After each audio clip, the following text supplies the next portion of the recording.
반갑습니다, 여러분. 하나님께서 우리 예배를 받으시고 기쁘게 받으시는 그런 시간이 되기를 원합니다. 하나님이 예배를 받으신다는 것은 굉장히 중요하죠. 우리가 어떻게 예배를 드리느냐의 그 기준이 될 수 있잖아요. 그래서 우리가 하나님이 기뻐 받으시는 예배가 그럼 우리가 이렇게 드리면 하나님 기뻐 받으시겠다 이게 없잖아요. 그래서 우리가 하나님 말씀을 통해서 하나님이 원하시는 예배, 하나님이 기뻐 받으시는 예배가 무엇인지를 우리가 배워야 되겠죠. 성경에 보니까 하나님은 이 하나님 백성들이 모여서 예배하는 이 공예배 가운데 운행하시고 함께 하신다고 분명히 약속하셨어요. 이 교회와 함께 하신다고 약속하셨고 이 자리에 정말 하나님이 임재하시고 자정하신다는 사실을 여러분 믿으시기를 축복합니다. 그리고 하나님의 영으로 충만해지시고 하나님 말씀으로 충만해지시고 하나님의 성령으로 여러분 충만한 시간 되시기를 축복합니다. 그리고 우리 옆 사람에게 정말 하나님의 은혜로 충만한 시간 되시길 바랍니다 하고 축복 한번 해주세요. 감사합니다. 네.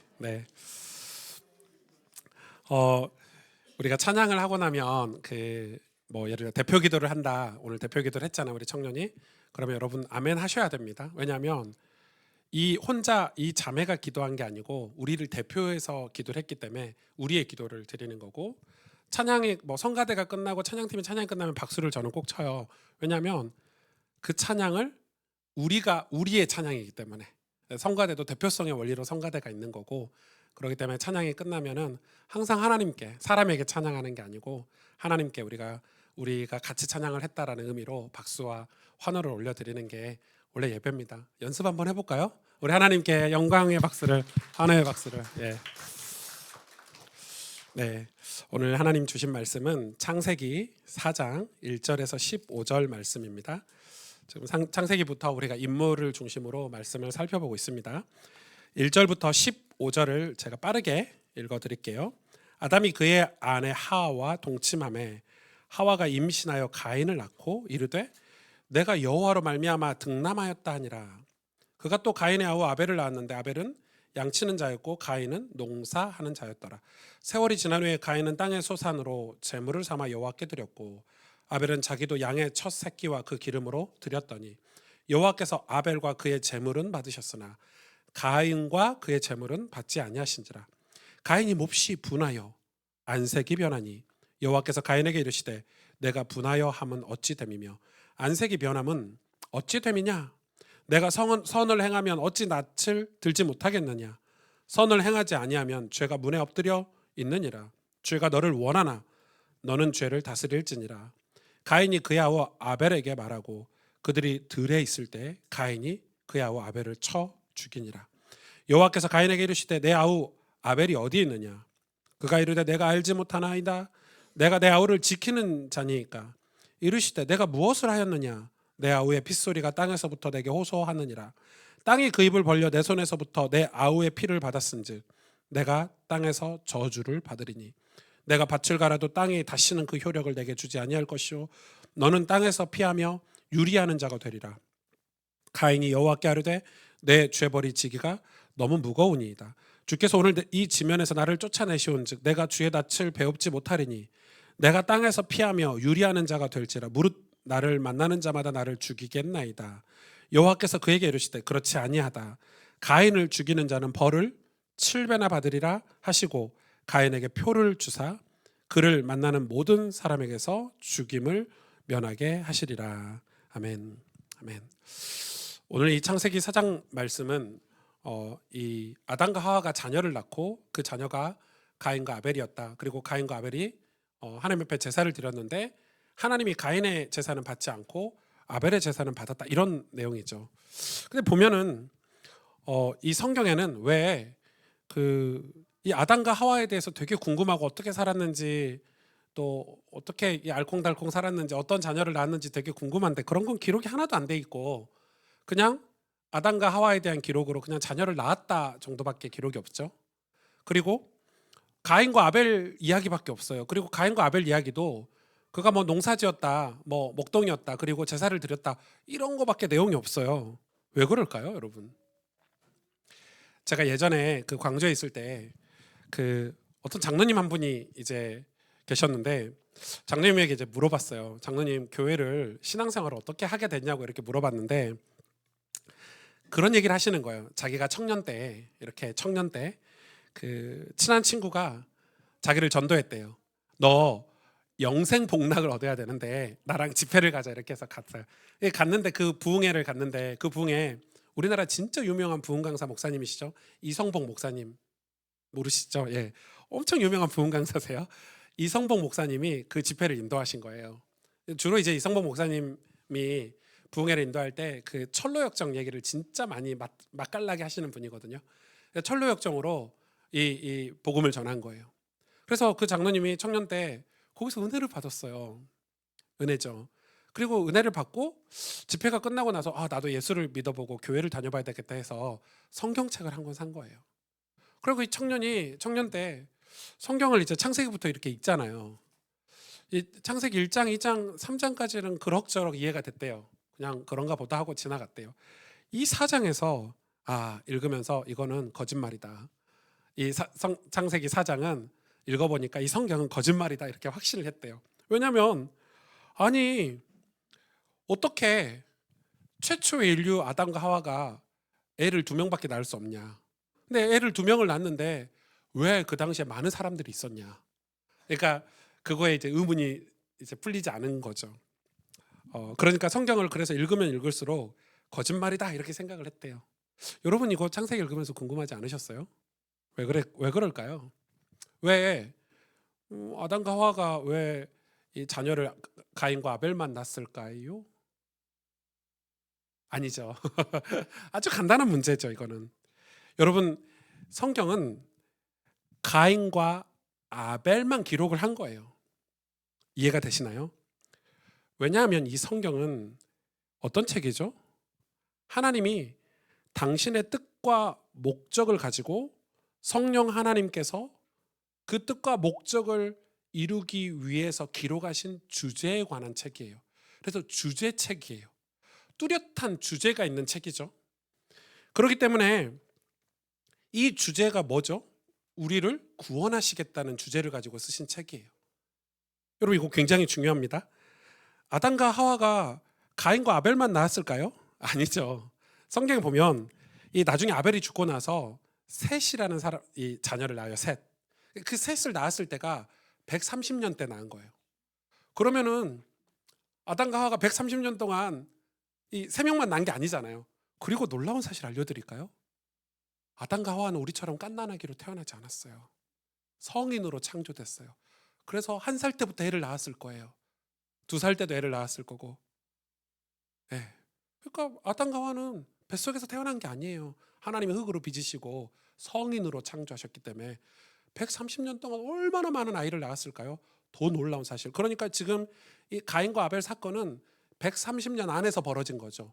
더 놀라운 사실은 이 아담과 하와는 그 뒤로 몇 년을 더 살았죠? 800년을 더 살았어요. 930세까지 살았으니까 아담이. 그러니까 얼마나 많은 자손을 낳았겠어요.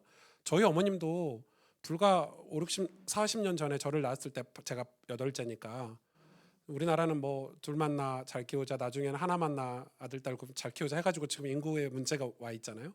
근데 이 당시에는 할 일이 없어요. 뭐 영화관도 없고 뭐 이렇게 할 일이 없어서 아이를 계속 낳았을 거예요. 그래서 이 민족의 시초가 된 거죠. 얼마나 많은 자손을 많이 낳았겠어요. 그 증거가 뭐냐면 나중에 가인이 아벨을 죽이고 도망 다닐 때 이렇게 하나님께 이야기해요. 사람들이 정확히 그 단어는 사람들이 아니고 친족들이 나를 죽일까 두렵습니다. 이렇게 얘기해요.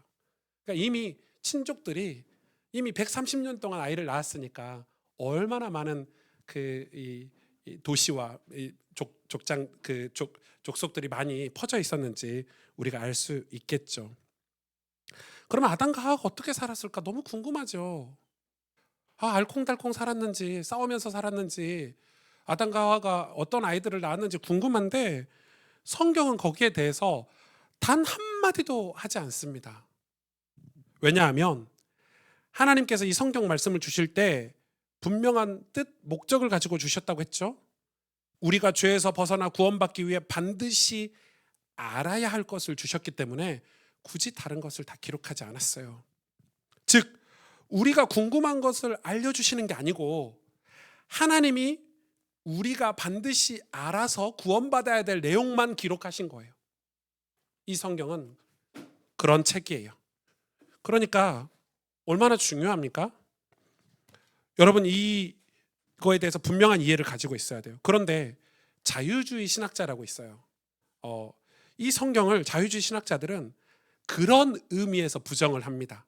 그래서 우리가 자유주의 신학자와 복음주의 신학자를 구분할 때 이 성경을 어떻게 보느냐로 구분을 합니다. 되게 굉장히 중요하죠. 자유주의 신학자들은 성경에 주제가 없다고 말합니다. 같은 주제, 한 주제가 있다는 것을 자유주의 신학자들은 부정합니다. 그래서 성경을 볼 때 그네들은 이건 하나님 말씀이 아닐 수도 있어.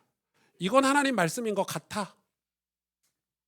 그래서 그 자유주의 신학자의 영향을 받은 목회자들이 교회에서 설교할 때 굉장히 성경을 가지고 설교를 하지만 이 성경 전체 맥락을 가지고 설교를 잘 하지 않습니다. 그래서 성도들에게 좋은 얘기를 많이 합니다. 자유주의 신학자들은. 왜냐하면 성경에 좋은 얘기만 뽑아서 이건 하나님이 사랑이신데 이렇게 진노하실 수 없어. 자기들 생각을 하는 거예요. 근데 주제를 가지고 보면 왜 진노하시는지, 왜 고난을 주시는지, 왜 축복을 주시는지, 왜 우리를 사랑하시는지, 용서하시는지 그 이유를 알아야 되는데 그냥 성경은 그냥 종교의 책인 거예요. 자유주의 신학자들에게는. 제가 진짜 이해 안 되는 게 하나가 있어요. 제가 기독교 백화점에 가서 봤거든요. 요즘 많은 교회들이 유행처럼 하는 게 있는데 송구 영신 예배 때 말씀 뽑기. 무슨 돌잡이입니까? 네. 물론 돌잡이는 이해 가요. 내 자녀가 이렇게 연필 집으면 학자가 될 거라 이런 생각해봐요. 부모가 그런 희망이라도 있어야지. 헛된 희망이 대부분이지만은 그래도 이렇게 돈 집으면 우리 아이가 부자가 될 거라 희망이라도 가지고 키워야지. 근데 교회가 말씀 뽑기를 하는데 저는 그게 목회자로 이해가 안 가더라고요. 그래서 제가 그 기독교 백화점에 가서 말씀 뽑기 하는 그걸 봤어요. 성경 선구를 한 개도 진짜 단 한 구절도 회개나 우리를 책망하시는 거에 죄에 관한 거나 단 한 구절도 없어요. 전부 다 축복받는 거. 하나님 우리를 사랑하신다 이런 거. 미국의 그 식당에 가면 어떤 식당에 가면 이렇게 과자 같은 걸 줘요. 그거 깨부시면은 안에 행운의 글들이 이렇게 적혀 있는 게 있거든요. 한국은 그런 게 없고 미국 가면 그런 식당들이 있더라고요. 그런 것처럼 무슨 하나님 말씀을 그렇게 이 자유주의 신학자들이 그런 식으로 하는 거예요. 여러분 그건 아니죠. 우리는 성경의 저자가 성령 하나님이시다고 믿는 거예요. 하나의 주제, 하나님의 분명한 뜻과 목적에 의해 이 말씀을 기록하시고 성령 하나님께서 모으셨다고 우리는 믿는 거예요. 우리의 구원을 위해 필요한 하나님 당신의 뜻을 계시하고 있는 게 바로 이 성경이에요. 그렇다면 그 배경을 가지고 오늘 말씀을 보면 진짜 중요하죠. 아담과 하와에 대한 단 하나의 기록은 아이를 낳았다예요.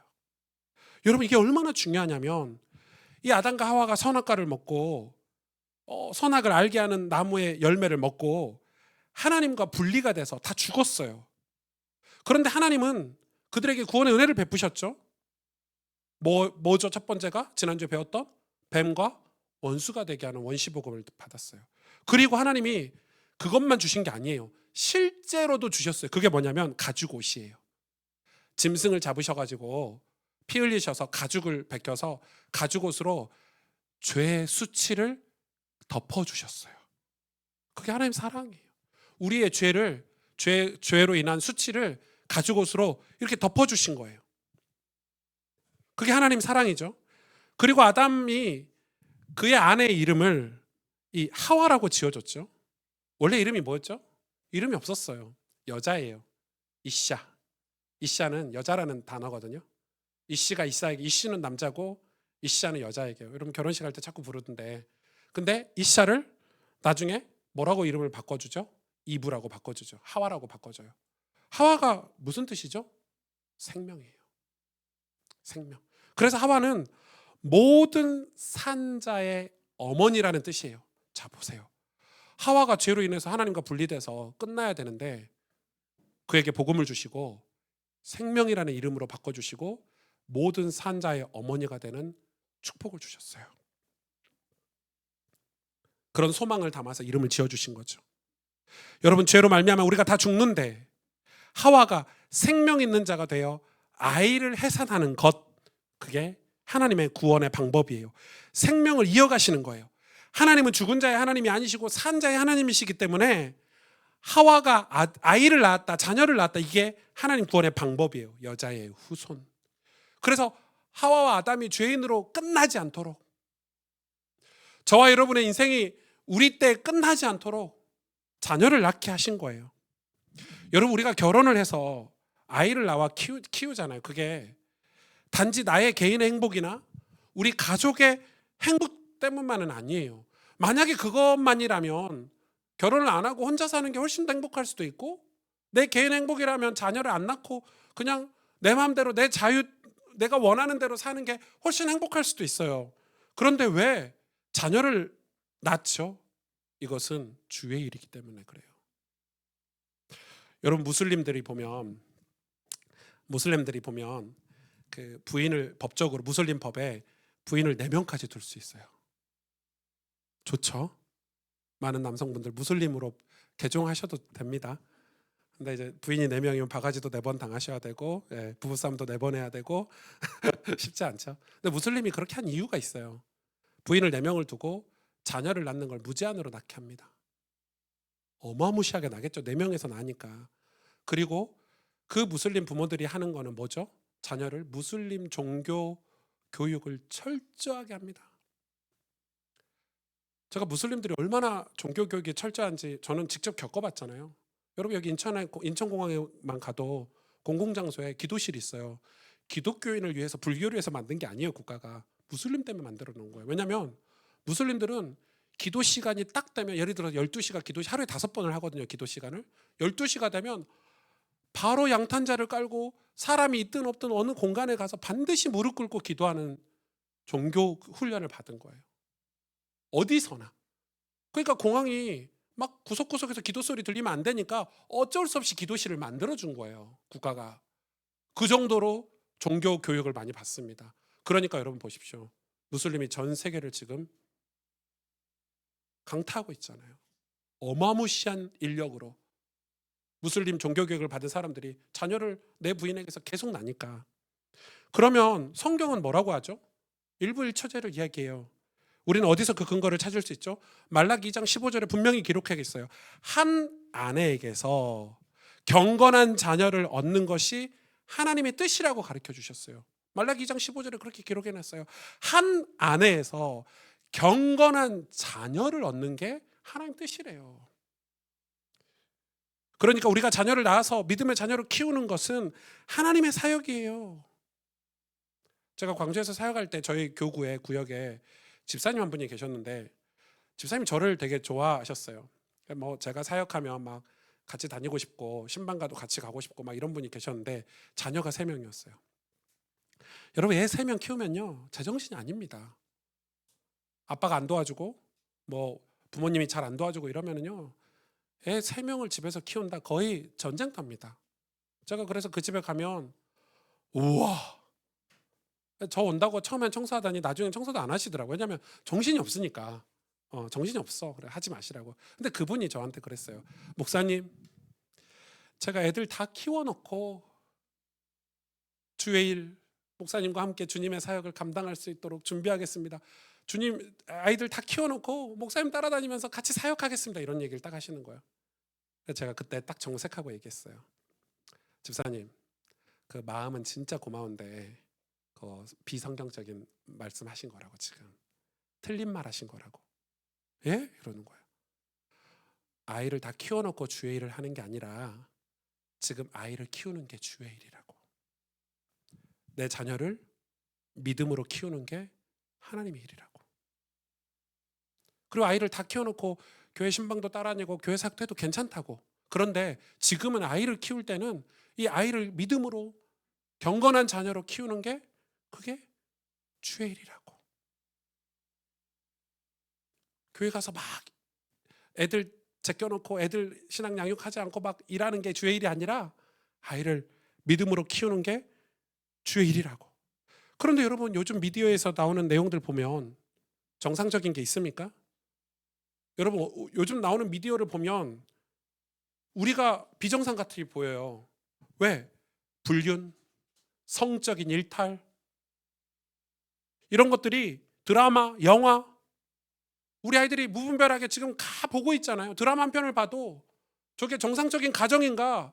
불륜이 마치 아름다운 사랑인 것처럼, 성적인 일탈이 마치 정상인 것처럼 지금 온갖 미디어에서 계속 얘기하고 있어서 우리가 과연 이 성경에서 얘기하는 가정, 성경에서 얘기하는 성생활, 이거 완전히 구닥다리, 꼰대가 됐죠. 그것들이 다 뱀의 메시지고 뱀의 유혹이고 뱀의 문화 아닙니까? 뱀의 사역 아닙니까? 그런데 아무런 거부감 없이 여러분 그걸 계속 보고 있잖아요. 보면서 그래요. 나는 기독교인이니까 안 그럴 거야 하면서 보는데, 보면 물들고 스며들고, 보고 있으면 그게, 우리 아이들이, 어린 청소년들이 그걸 보고 있으면, 아무 문제 없이 보고 있으면 그게 스며들어서 나중에는 성경과 반대되는 삶을 계속 살아가요. 하나님에게서 멀어진다니까요. 무슨 사건이 있어서 멀어진다고 하는데 그게 아니에요. 이미 물들은 거예요. 뱀의 메시지를 계속 들은 거예요. 저 선악과를 먹으면 너의 눈이 하나님 눈과 같이 밝아질 수 있어. 이 메시지를 계속 들은 거예요.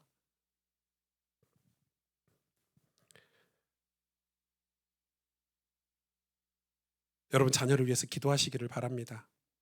그게 주의 일이에요. 주님의 일이에요. 아이를 키우는 거 힘드시죠? 뱃속에 아이를 오랫동안 이렇게 품고 있다가 아이가 세상에 태어나죠. 그 태아라고 해요. 태 속에서 엄마가 아이를 오랫동안 품고 있어요. 힘들어요 그때가. 그래서 여러분 우리가 이제 전도할 때 태신자라고 하는 게 그 뱃속에 아이를 품고 있는 것처럼 우리가 전도할 대상자를 우리 마음에 뱃속에 품고 있다가 이제 전도하는 거예요. 그래서 태신자가 거기서 나오는 의미예요. 어원이에요.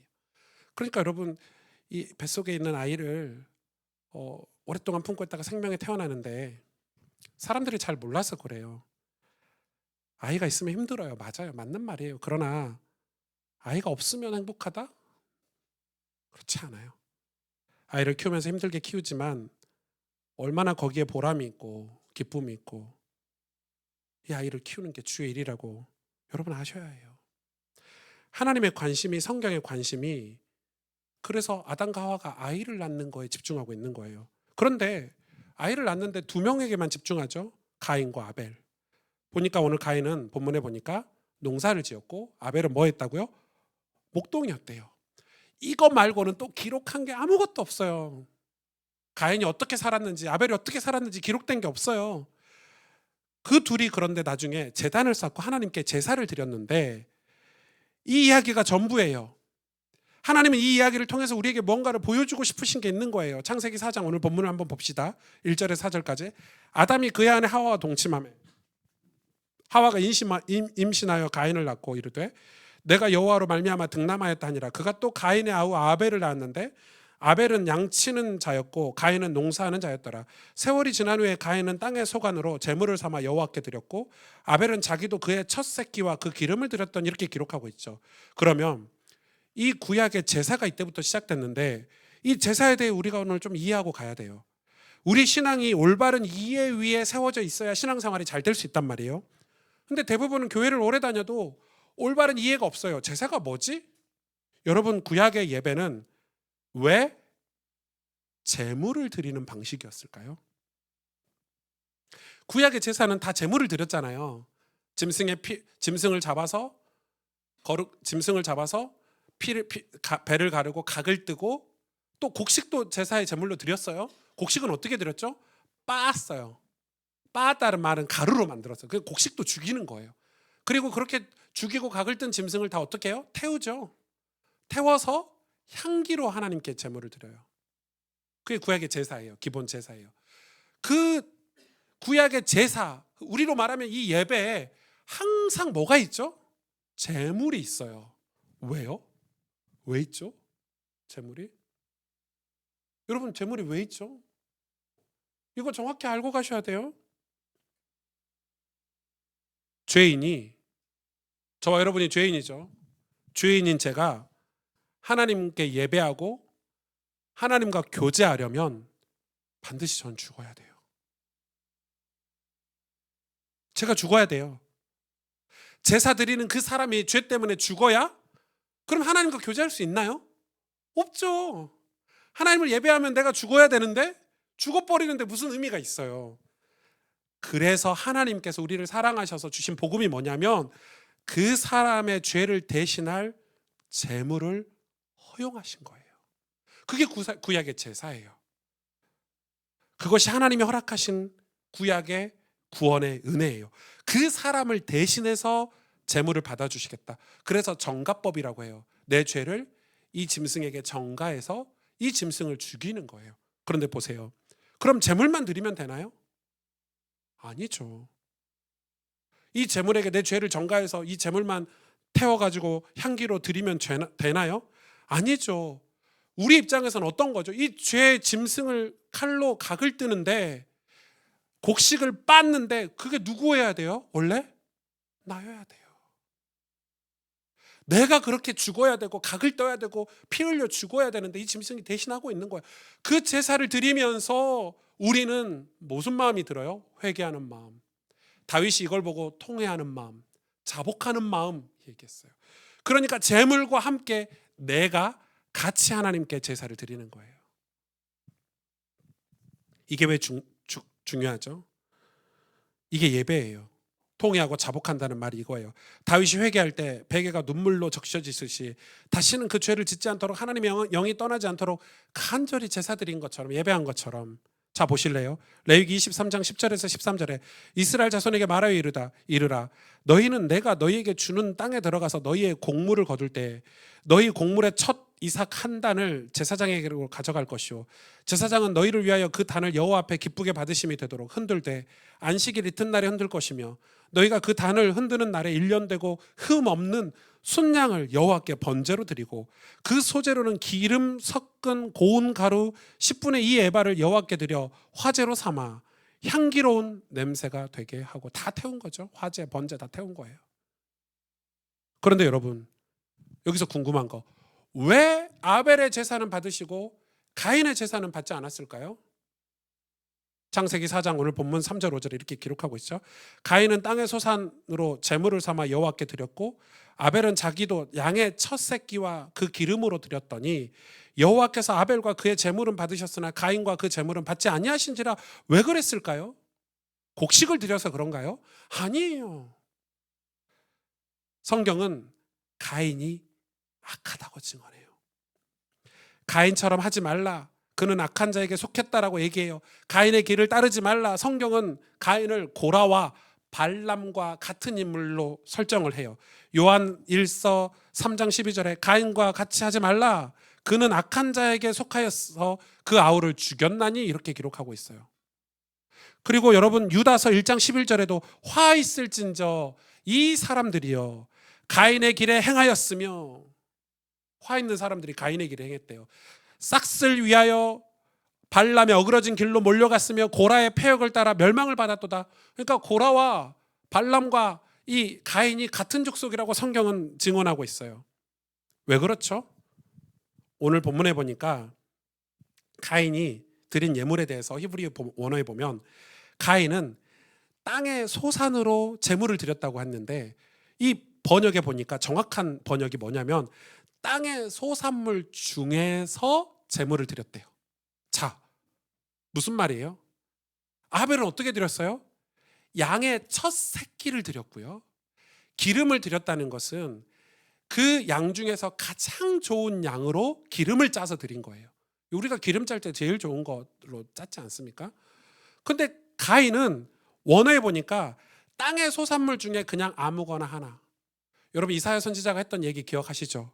너희가 하나님께 제물을 드릴 때 눈병 난 거, 다리 저는 거 그런 짐승을 가지고 와서 드리냐?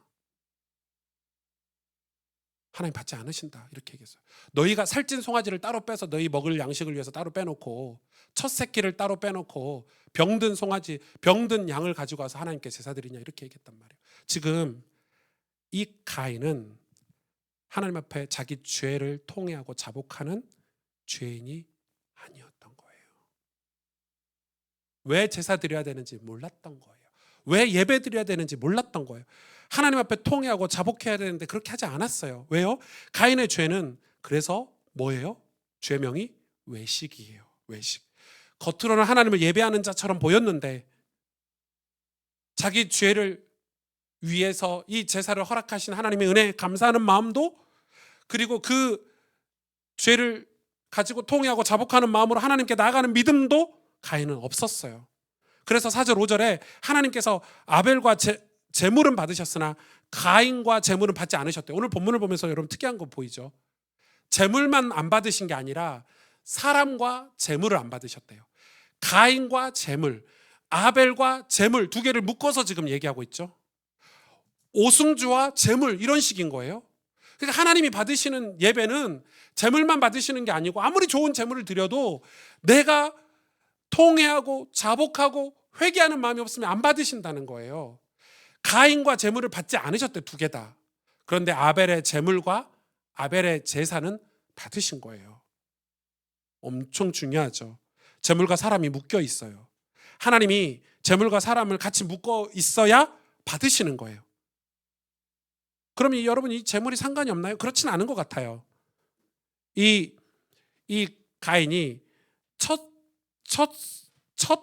새끼, 그러니까 첫 곡식을 하나님께 드리지 않았어요. 그런 걸로도 하고, 혹은 또 어떤 신학자들은 이 양을 드려야 되는데 곡식을 드려서 그렇다라고 얘기하는 사람들도 있어요. 아무튼 가인과 아벨이 하나님 앞에 어떤 사람이었는가를 제물을 보면서 알 수 있지 않습니까? 아벨이 하나님을 얼마나 존중하고 경배하고 높이고 섬겼는지 알 수 있는 거예요. 로마서 12장 1절에 그러므로 형제들아 내가 하나님의 모든 자비하심으로 너희를 권하노니 너희 몸을 하나님이 기뻐하시는 거룩한 산 제물로 드리라. 이는 너희가 드릴 영적 예배니라. 그래서 여러분 오늘날 우리의 예배도, 우리의 기도, 우리의 찬양, 우리의 헌금, 우리의 헌신도 다 뭐가 되는 거죠? 제물이 되는 거예요. 내 제물, 나라는 제물. 그러면 질문 하나 해볼까요, 여러분? 현대 오늘날에 와서, 구약이 아닌 지금에 와서 우리의 예배는 제물이 있나요, 없나요? 제물 없어요? 제물 있나요, 없나요? 있어요? 제물이 뭐예요? 제물이 뭡니까? 예수님. 이해되십니까?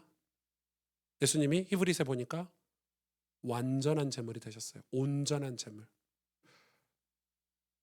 그러니까 지금 우리가 하나님께 나아갈 수 있는 것은 예수 그리스도와 나 묶어서 하나님께 나아갈 수 있는 거예요.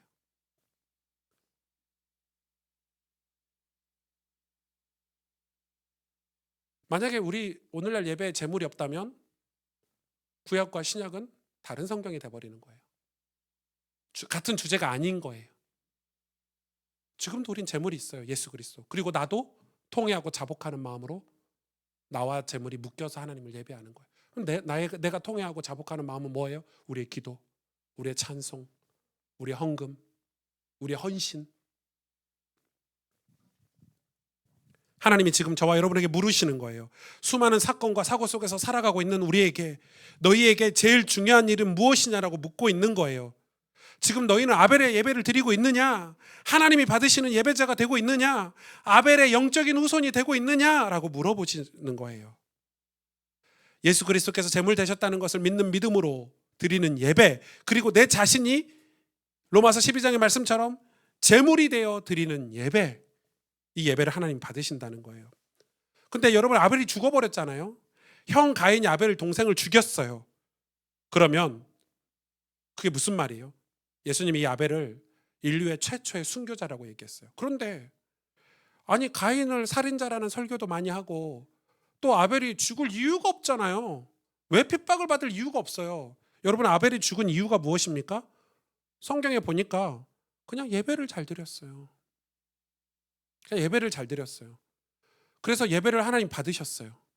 그런데 가인이 자기 예배를 안 받고 동생 아벨의 예배를 하나님 받으시니까 거기에 뭐 했다고 그랬죠? 화를 냈대요. 분했대요. 분해서 충동적으로 동생을 죽였습니까? 아니에요. 분했는데 나중에 이 아벨을 들로 유인합니다.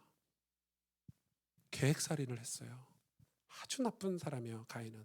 원래 악한 사람이에요. 뱀의 후손이죠. 그래서 동생을 죽이는데 계획살이를 했어요. 그럼 아벨이 왜 죽었습니까? 예배 잘 드려서. 자, 하나님은 오늘날 저와 여러분에게도 예배 순교자가 되기를 원하시는 거예요. 그러니까 우리가 온전히 예배 드려서 외식하는 자들이 예배자를 죽일 수도 있다니까요. 외식하는 자들이 하나님이 기뻐 받으시는 예배를 드리는 사람들을 죽일 수도 있어요. 예수님은 그래서 이 아벨을 인류 최초의 순교자다라고 말씀하셨어요. 예배 드린 것 말고는 그가 죽을 이유가 없는데, 그러니까 하나님께서 온전한 예배를 얼마나 중요하게 여기시는지 우리는 알아야 합니다. 예배 드리는 것 자체가 예수님을 믿는 거예요. 하나님 앞에서 나의 죽음인 거예요. 우리의 예배가 하나님이 받으시는 예배라면, 그래서 우리 시대가, 우리 자녀들이 다시 살아날 것이라는 것을 저는 성경에서 발견했습니다. 우리가 예배드리는 것이 순교라면 그 순교 이후에 하나님의 보상이 있다는 걸 저는 발견했습니다. 여러분, 기독교는 보상의 종교라고 저는 확실히 믿습니다. 물론 기독교는 보상의 종교가 아니라는 분들이 있지만은 너무 고차원적인 보상의 종교입니다. 우리가 예수님 잘 믿으면 천국이 있잖아요. 우리가 의의 면류관이 있고 하늘의 상급이 있잖아요. 완전한 보상의 종교입니다. 우리가 어떻게 신앙생활을 해느냐에 따라서 열매가 달라진다고 했습니다. 완전 보상의 종교예요, 기독교는. 그런데 오늘 이 말씀도 보상을 얘기하고 있습니다. 창세기 4장 25절 26절 이렇게 기록하고 있죠. 아담이 자기 아내와 동침하매 그가 아들을 낳아 그의 이름을 셋이라 하였으니 이는 하나님이 내게 가인이 죽인 아벨 대신에, 보십시오, 가인이 죽인 아벨 대신에 다른 씨를 주셨대요. 언약을 이어가시는 거죠. 그게 누구죠? 바로 셋이에요. 함이며 셋도 아들을 낳고 그의 이름을 에노스라 하였으니 그때 사람들이 비로소 뭐 하랬다고요? 여호와 이름을 불렀대요. 아멘. 예. 아벨 때문에 그의 자손들이 여호와 이름을 부르고 하나님과 동행하는 일들이 벌어지는 거예요. 이거에 대해서 히브리서에 명확하게 나와 있어요. 히브리서 9장 11절 12절에 그리스도께서는 장래 좋은 일의 대제사장으로 오사 손으로 짓지 아니한 것 곧 이 창조에 속하지 아니한 더 크고 온전한 장막으로 말미암아 염소와 송아지의 피로 하지 아니하고 오직 자기의 피로, 예수 그리스도의 피로 영원한 속죄를 이루사 단번에 성소에 들어가셨느니라. 아멘. 예수님이 완전 십자가에 죽으셨잖아요. 그걸로 인해서 어떤 보상이 있는가 보세요. 히브리서 9장 13절 14절에 염소와 황소의 피와 및 암송아지의 죄를 부정한 자에게 뿌려 그 육체가 정결하게 하여 거룩하게 하거든. 이게 구약의 제사를 얘기하죠. 하물며 영원하신 성령으로 말미암아 흠없는 자기를 하나님께 드린 그리스도의 피가 어찌 너희 양심을 죽은 행실에서 깨끗하게 하고 살아계신 하나님을 섬기지 못하게 하겠느냐. 뭐가 우리를 하나님이 섬기는 신앙으로 만들어준다고요? 우리 자녀들을 하나님을 알고 하나님을 섬기는 신앙이 뭘로 만들어준다고요? 예수 그리스도의 보혈의 피로 하나님께 드린 그 예배 때문에 순교를 당하는 그 순교 때문에 우리 자녀들이 다시 하나님을 섬기게 되는 역사가 일어난다고요. 저는 이 사실을 믿습니다. 지금 우리 교회는 그래서 예배와의 싸움을 싸워야 합니다. 여러분, 우리의 예배에 대한 우리의 자세와 태도를 바꿔야 합니다. 정말 이 예배 한번 제대로 드리고 죽어야 되겠다. 신앙생활의 분명한 목적은 하나님을 섬기는 예배여야 합니다. 이 예배가 목적으로 가야만 구원받는 믿음이 올바른 길로 안내할 수 있습니다. 올바른 신앙생활을 할 수 있습니다. 하나님을 섬기는 예배가 우리 신앙의 종착점이어야 우리가 하는 모든 전도든 행위든 뭔 사역이든 모든 행위가 올바른 신앙생활이 될 수 있는 것입니다, 여러분. 그런데 그런 예배로 인해서 우리 자녀들이 다시 하나님을 섬기는 마음, 우리 청년들이, 다음 세대들이 하나님의 이름을 부르는 그런 시대가 온다는 것입니다. 우리가 프로그램을 잘 만들어서가 아니라, 우리가 자녀를 어떻게 교육을 잘해서가 아니라, 어쩌면 우리가 하나님 앞에 예수 그리스도로 말미암아 그 희생제물을 말미암아 내가 하나님 앞에 제물이 되어서 완전히 생명건 순교자의 정신으로 예배드릴 때 우리 다음 세대가 히브리서 말씀처럼 너희 양심을 죽은 행실에서 깨끗하게 하고 살아계신 하나님을 섬기게 하지 못하겠느냐의 역사가 일어날 줄 믿습니다. 히브리서 11장 4절 믿음으로 아벨은 가인보다 더 나은 제사를 하나님께 드림으로 의로운 자라 하시는 증거를 얻었으니 하나님이 그 예물에 대하여 증언하심이라. 분명히 증언하고 있죠. 그러니까 아벨은 가인보다 더 나은 제사를 드렸고 그 예물 때문에 하나님이 그 제사를 받았다고 얘기하는 거예요. 그가 죽었으나 그 믿음으로써 지금도 말하느니라. 여러분, 역사에 보면, 기독교 역사, 인류 역사에 보면 하나님이 축복하시는 사람들, 하나님이 축복하시는 시대 전부 아벨과 같았습니다. 아벨처럼 예배했습니다. 하나님이 그러시잖아요. 눈먼 것, 다리 저는 것, 병든 것 너희들이 바치냐? 너희들이 얼마나 나를 경외하지 않았으면, 얼마나 나를 하찮게 생각했으면 살찐 것은 너희를 위해서 빼놓고 제일 좋은 거 다 빼놓고 눈먼 것, 다리 저는 것, 병든 것을 하나님께 바쳤던 시대가 있었어요. 우리 오늘 질문해 봐야 돼요. 우리 인생에 하나님은 어떤 분인가? 여러분 신앙생활의 열매는 하나님을 섬기는 것에서 나옵니다. 그러니까 신앙은 하나님을 섬기는 것으로 결론이 나와야 합니다. 그럼 우리의 신앙생활이 어떤 길로 가야 할지 답도 나오겠죠. 우리가 어떻게 신앙생활해야 될지. 그럼 오늘날 드리고 있는 우리 이 예배, 하나님께 예배하고 나아간다면 반드시 제물이 있어야 됩니다. 예수 그리스도와 오순주. 여러분 한번 따라해 보실래요? 예수 그리스도와 오순주. 오순주 따라하지 마시고, 예. 하나님 받으시는, 기뻐 받으시는 예배입니다. 예수 그리스도와 오순주. 히브리서 말씀대로 예수님은 온전한 양이 되어 주셨습니다. 최상급이 아니에요. 이제는 온전한, 완전한 제물이 되어 주셨어요. 희생제물. 우리가 죽어야 하는 이 예배의 제물이 예수 그리스도가 되어 주셨기 때문에 그분이 죽으심으로 이사야 말씀처럼 어린 양 되셔서 우리가 드디어 하나님 앞에 나아가 예배할 수 있게 된 것입니다. 그럼 우리는 예수님 대신 죽어줬으니까 그냥 띵가띵가 놀러 오면 됩니까? 아니죠. 예수님이 왜 죽으셨죠? 내가 그렇게 죽어야 되는데, 내가 십자가에 그렇게 못 박혀 죽어야 되는데, 그 감사함, 그 감격, 그 통회하고 자복하는 마음으로 예배드리라 이 말이에요. 그 예배라야만이 하나님 받으시는 예배고, 그 예배라야만이 하나님 우리 자녀들을 축복하신다는 것입니다. 오늘처럼 주일이면 예배한다고 다 오시잖아요. 이렇게 가인도 예배했어요, 여러분. 그런데 안 받으셨잖아요. 예수 그리스도의 십자가 대속을 믿지 않으면 안 받으시는 거예요. 백날 첫날 우리가 예배 참석해도 예수 그리스도의 십자가 대속을 내가 믿지 않으면, 나와 상관이 없으면 예배 안 받으시는 거예요. 이 사실을 믿지 않으면 우리는 가인의 후손이 되는 거예요. 뱀의 후손이 되는 거예요. 단번의 제사로 영원한 속죄제물이 되신 예수 그리스도를 믿음으로 구원받고 우리는 예배드릴 수 있는 거예요. 우리가 예배한다는 것은 하나님과 교제한다는 거잖아요. 그러니까 여러분이 일상에서 하나님과 교제한다는 것은 이 주일 공적인 예배의 영향력입니다. 가인이 그 제사 한번 드린 그 제물로, 잘못된 예배로 가인은 악한 자라고 평가를 받았어요. 어떻게 살았는지 성경에 기록도 돼 있지 않지만 성경 곳곳에서 그를 증언해요. 그 말은 반대로 우리가 이 예배로 인해서 온전한 예배를 드림으로 아벨처럼 순교자로 살 수 있느냐. 교회와 예배가 얼마나 중요한지, 이 거룩한 주일을 지키는 것이 얼마나 의미가 있는지. 제가 이렇게 얘기하면 불편한 분들이 많이 계실 거예요. 꼭 주일 예배를 이 교회에 가서 공동체와 함께 예배드려야 되냐. 그냥 평일날 월요일부터 평일날 내가 예배자로 살면 되지 않냐. 그렇게 사시는 분들 스스로에게 질문해 보세요. 진짜 예배가 됩니까? 진짜 예배자로 산다는 게 무슨 말입니까?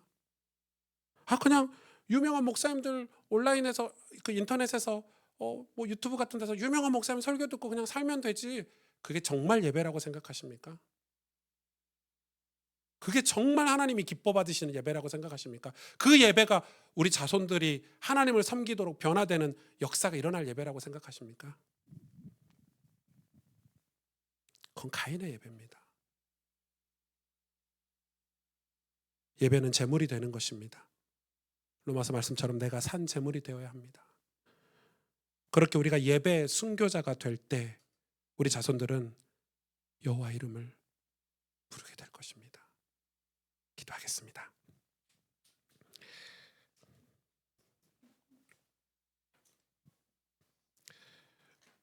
저는 이 말씀을 준비하면서 또 말씀을 나누면서 저 목사잖아요.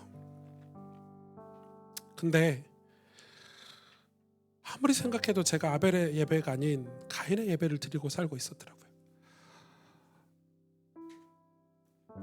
얼마나 많이 회개가 됐는지 모릅니다. 목사니까 그냥 예배 잘 드리고 있다고 생각이 돼요. 목사잖아요. 직업이 목사잖아요. 직업이 예배하는 사람이잖아요. 설교하는 사람이잖아요.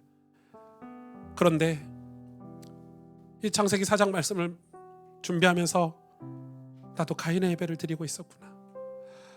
예배가 무슨 의미가 있는지도 몰랐구나.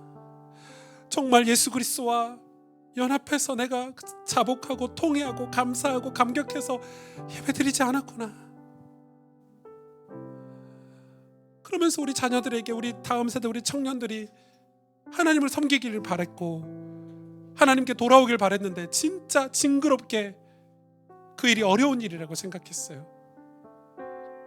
그런데 오늘 말씀에, 또 히브리서 말씀에 우리가 예수 그리스도로 정말 온전한 예배를 드릴 때, 예배 드리는 거에 목숨 걸 때, 순교자가 될 때 저들의 조롱, 가인의 조롱, 가인의 저런 냉소적인 태도에 우리가 아벨이 얼마나 이 어려움을 많이 겪었겠습니까?